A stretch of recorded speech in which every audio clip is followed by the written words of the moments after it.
Hi, my name is Navneet. I would like to start with acknowledgement of the country. I recognize Aboriginal and Torres Strait Islander people as the first custodians of the land on which Australia was founded. We acknowledge the Wathuvarang, Woivarang and Boonwurrung people of the Kulin Nation as the traditional owners on which Windham City is built. Moving forward, my today's topic is risky play. Risky play is simply an expression of unstructured play where children are free to choose how, where, and what they play with minimum interference of an adult. My focused question is why risky play is important to children's development.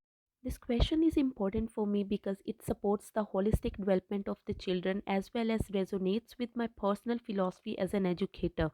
My teaching philosophy is influenced with John Dewey's progressive education as well as Steiner's approach. I strongly connect myself with John Dewey's view of taking classroom learning outside and give children opportunity for unstructured play where they can develop critical thinking, problem solving and decision making skills. For a very long time I have been drawn to Steiner's idea of theory of whole child which focus on child's social, physical, emotional growth during his early years rather than pressing him to learn numeracy and literacy skills, and there is no better play than risky play when it comes to overall development of children. In past time, it was important for young indigenous children to engage in safe, risky play because it was a requirement for them to become independent as soon as possible, as most of the time they were outdoor handling sharp tools and learning life skills. Yet, an indigenous approach sees them as confident and capable human beings. In present time, we educators trust the children and see them as confident and involved learner, which motivates them to take different risks, explore environment, and test their limits. Also, through risky play, children form strong connection to their land, which makes them open to the different experiences to feel the wind, hear the sound, taste the air, and see the details of the nature. They become interconnected with the non-human that fosters sense of belonging and respect for the nature.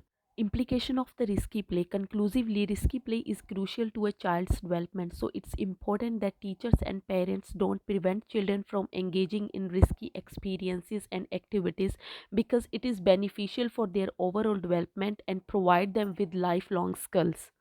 My image of the child is influenced by Reggio Emilia approach. I believe that trusting children and viewing them as confident and capable learners and working with high expectations for all children give them confidence in their own abilities and motivate them to grow and learn. I also think that providing an environment which is challenging and engaging, we are helping children to reach their full potential. Now, how to take parents on board? We can start by putting a large notice in a prominent place which says this center supports risky play. We need to educate parents on the benefits of the risky play, or we can send them emails and the newsletters. Sometimes, with all these efforts, some parents would be still very resistant. So, as an advocate for risky play, we have to start a conversation and take the risk of telling uncomfortable truths about risky play to the parents who don't want to hear them. Thank you.